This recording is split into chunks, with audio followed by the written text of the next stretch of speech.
प्रहार जनशक्ती पक्षाचे नेते बच्चू कडू यांनी शिवसेनेत प्रवेश केला. प्रवेश केल्यानंतर आता विधान परिषदेवर सदस्यत्व मिळणार असल्यामुळे जे आहे सोलापुरातील प्रहारच्या कार्यकर्त्यांनी जे आहे आता काही वेळापूर्वी मोठा जल्लोष साजरा केलेला आहे. लाडू वाटप करून तोंड गोड केलेले आहे. तर काय सांगाल भाऊ, आता इथं प्रहार पक्षाची ताकद कमी होणार का वाढणार, का शिवसेनेची ताकद वाढणार? प्रहार पक्षाची ताकद कमी होणार किंवा शिवसेनेची ताकद वाढणार विषय हा नाही आहे की आता प्रहार संघटनेला आता ही शिवसेनेची जोड आम्ही मोठ बांधणी करणार आणि शिवसेनेची व्याप्ती कशी वाढवता येईल प्रहार संघटनेच्या माध्यमातून आदरणीय बच्चूभाऊंना जे काही म्हणजे हिऱ्याची पारख शिंदेसाहेबांनी केलेली आहे. उपमुख्यमंत्री आपले माननीय शिंदेसाहेब एकनाथ शिंदेसाहेब यांनी पारख करून जो हिरा उचललेला आहे या ह्याच्या मागचं कारण जे काही आहे ते विदर्भ असतील किंवा मराठवाडा असतील शिवसेनेची व्याप्ती वाढवण्यासाठी बच्चूभाऊंना आमदारकी मिळालेली आहे. आमदारकी बहाल केलेली आहे. 6 महिन्यानंतर मंत्रिमंडळाचा विस्तार आहे 2.5 वर्षाप्रमाणे. त्याप्रमाणे आदरणीय बच्चूभाऊंना मंत्रिपद सुद्धा मिळणार आहे. विषय हा आहे की बच्चूभाऊंनी शिवधनुष्य उचललं यामागचं काय आहे की जेणेकरून एकनाथजी शिंदेसाहेब मुख्यमंत्री असताना त्यांनी शब्द दिला होता दिव्यांग मंत्रालयाचा. दिव्यांग मंत्रालय वेगळं केलं होतं. दिव्यांगांचा निधी जो काय आहे तो मिळण्यासाठी शेतकरी आणि शेतमजूर असतील, कामगार असतील, अनेक जनसामान्यांचा ज्यांना खरं तर समाधानी टाकून दिलेलं आहे अशा लोकांना न्याय मिळण्यासाठी आदरणीय बच्चूभाऊंनी हे शिवधनुष्य उचललेलं आहे.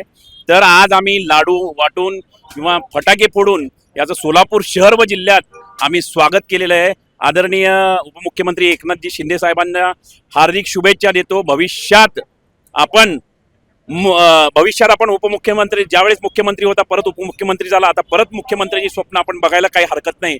असं प्रहारच्या माध्यमातून आम्ही तुम्हाला पाठिंबा दिल्याशिवाय राहणार नाही. बच्चू कडू यांच्या प्रवेशानंतर जे आहे वेगवेगळ्या चर्चांना उधाण आलेलं आहे की आता एकनाथ शिंदेची जे महायुती सरकार आहे त्यांनी हिंदुत्वासाठी त्यांनी भाजप सोबत जाण्याचा पसंत केलेला आहे. तर आता प्रहार पर हिंदुत्वाचा मुद्दा घेऊन शिवसेनेसोबत गेले. प्रश्न हिंदुत्व सर्व धर्माला म्हणजे सर्व जाती धर्माला घेऊन जाणारे आदरणीय भाऊ आहेत. प्रहार जनशक्ती पक्ष शेतकरी संघटना असेल, आमची दिव्यांग संघटना असेल, फक्त प्रहार जनशक्ती पक्ष विलीन झालेला आहे. तर सर्व जाती धर्माला आम्ही घेऊन जाणारे लोक आहोत आणि भाऊंची शिकवण ही तीच आहे की सर्व जाती धर्माला एकत्र घेऊन जायचं. तर फक्त हिंदुत्वाचा मुद्दा नसेल, जर हिंदूंवर कोणी अन्याय केला तर आम्ही पेटून उठूच. तसं इतर समाजावरही कोणी जर अन्याय केला तर आम्ही सर्व जाती धर्माला घेऊन सर्व लोकांसाठी आम्ही म्हणजे लढण्याचा प्रयत्न करू. आणि शिंदे सेनेची जी काही शिवसेना आहे शिंदे साहेबांची त्याची व्याप्ती वेगवेगळ्या जिल्ह्यात कशी वाढवता येईल ती प्रहार संघटनेच्या माध्यमातून आम्ही प्रयत्न करू. ज्यावेळेस उद्धव ठाकरे मुख्यमंत्री असताना एकनाथ शिंदे यांनी शिवसेना पक्षातनं जे आहे महायुतीबरोबर जाण्याचं पसंत केलं होतं. 40 आमदार घेऊन ते भाजपसोबत गेले होते. त्यावेळेस बच्चू कडू देखील उपस्थित होते त्या गुवाहाटीला जाण्यासाठी. तर त्यावेळेसचा एक बक्षीस म्हणून बच्चू कडूंना ही विधान परिषदेची उमेदवारी मिळाली. तसं काही म्हणता येणार नाही बक्षीस म्हणून, कारण शिंदे साहेबांना की बीजेपीला विरोध करणारा, भारतीय जनता पार्टीला विरोध करणारा शेतकऱ्यांसाठी वेगवेगळे आंदोलन केले बच्चूभाऊंनी. नागपूरचं असेल किंवा पायी चालत जाऊन आंदोलन, वेगवेगळे आंदोलन केले. त्याच्यासाठी भाऊंना म्हणजे जे काही एक असा हे उचललेलं आहे एकनाथ शिंदे साहेबांनी की खरंच आपल्या शिंदे सेनेला किंवा आपल्या शिवसेनेला यांच्यापासून काय फायदा होऊ शकतो याची जाण त्यांना असल्यामुळं आदरणीय बच्चूभाऊंना त्यांनी ते जे काही मंत्रिपद असेल 6 महिन्यानंतर आणि आमदारकी बहाल केलेली आहे. असं काही नाही आहे की बाबा तिकडं. आणि ज्यावेळेस गुवाहाटीला जात होते त्यावेळेस सुद्धा गुवाहाटीला जाताना सुद्धा फक्त बच्चूभाऊंनी सांगितलेलं आहे की जे काही दिव्यांग मंत्रालय असेल, दिव्यांग मंत्रालय आम्हाला मिळालं तरच आम्ही तुमच्याबरोबर गुवाहाटीला येऊ. आणि त्याच्यानंतर माननीय मुख्यमंत्र्यांनी सुद्धा तुम्ही आम्हाला शेतकरी नेते म्हणून पाहिजेत असा शब्द दिला होता. त्यांच्या फोनवर, देवेंद्र फडणवीसांच्या फोनवर हे गुवाहाटीला गेले होते. पण हे जे काय आहे कामगारांचं, शेतकऱ्यांचं जे काय असेल, जनसामान्यांचा, हा बच्चूभाऊ तिकडे गेल्यामुळं, सत्तेत गेल्यामुळं आता आम्हाला त्याच्यापासून कसा फायदा होईल हा आमचा विजय आहे. तुम्ही काय सांगाल साहेब, आज जल्लोष साजरा केला? आज या ठिकाणी महाराष्ट्राच्या सर्व तमाम जनतेसाठी हा आनंदाचा आणि उत्सवाचा दिवस आहे. कारण शेतकरी, शेतमजूर, मोलमजूर, कष्टकरी, कामगार वर्ग तथा दिव्यांग बांधव आणि या महाराष्ट्रातील तरुणाई जी आज या ठिकाणी त्या नोकरीच्या अभावानं त्या ठिकाणी तळपत आहे. उच्च शिक्षित असताना देखील त्यांना नोकऱ्यांचा अभाव आहे आणि शासनाच्या ज्या काही योजना असतील त्या तळागाळापर्यंत पोहोचत नसल्या कारणास्तव आणि त्याच पद्धतीनं शिवसेना आणि प्रहार यांचा ताळमेळ जुळवून कसं गोरगरिबांचं काम करणार? शिवसेनेचा आपण त्या ठिकाणी उल्लेख करताय तर ज्या पद्धतीनं आदरणीय शिवसेना प्रमुख वंदनीय बाळासाहेब ठाकरेंनी त्या ठिकाणी शिवसेनेची व्याख्या करत असताना शिवसेना स्थापन करीत असताना सांगितलं होतं प्रत्येक कार्यकर्त्याला की 80% समाजकारण आणि 20% राजकारण. याच उक्तीप्रमाणे आजही शिवसेना त्या ठिकाणी आदरणीय एकनाथरावजी शिंदे साहेब यांच्या माध्यमातून त्या ठिकाणी काम करते आहे. शिवसेना म्हणजे शिस्तबद्ध, वचनबद्ध, सेवाभावी आणि नामर्दांना ज्या संघटनेमध्ये स्थान नाही अशी मर्दांची संघटना.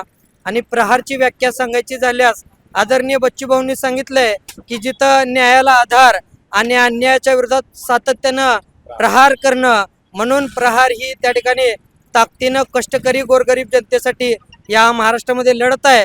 आणि आज या ठिकाणी शिवसेनेचा धनुष्यबाण आणि प्रहारचा त्या ठिकाणी वज्रमुठ ही बहुसंख्य बहुजन समाजाची वज्रमुठ एकत्र आल्यानंतर कष्टकऱ्यांची ही ताकद आणि हा आसूड त्या ठिकाणी सत्ताधारी असो किंवा विरोधी पक्षातले असो, जिथं गोरगरिबांवरती अन्याय होईल तिथं शिवसेनेचा धनुष्यबाण आणि हा प्रहारचा मुक्का त्या ठिकाणी नक्कीच जोरदार. शिवसेनेची धार जी आहे प्रहारची धार जी आहे म्हणजे प्रहार एक शेतकऱ्यांसाठी आवाज उठवणारा संघटना, आवाज उठवणारा पक्ष म्हणून ही धार ही कुठेतरी बोथट होईल असं वाटतंय. ही कधीच बोथट होणार नाही, कारण या महाराष्ट्रानं सबंध महाराष्ट्रानं पाहिलंय की सत्ताधारी पक्षामध्ये असताना देखील, विधानसभेमध्ये मंत्री असताना देखील, त्या ठिकाणी दिव्यांग कल्याण मंत्रालयाचे राज्यमंत्री पदाचा दर्जा असताना देखील शेतकऱ्यांसाठी त्या ठिकाणी बहुसंख्य आमदार त्या विधिमंडळाच्या अभिभाषणामध्ये कधीही कोणी बोलताना दिसलं नाही.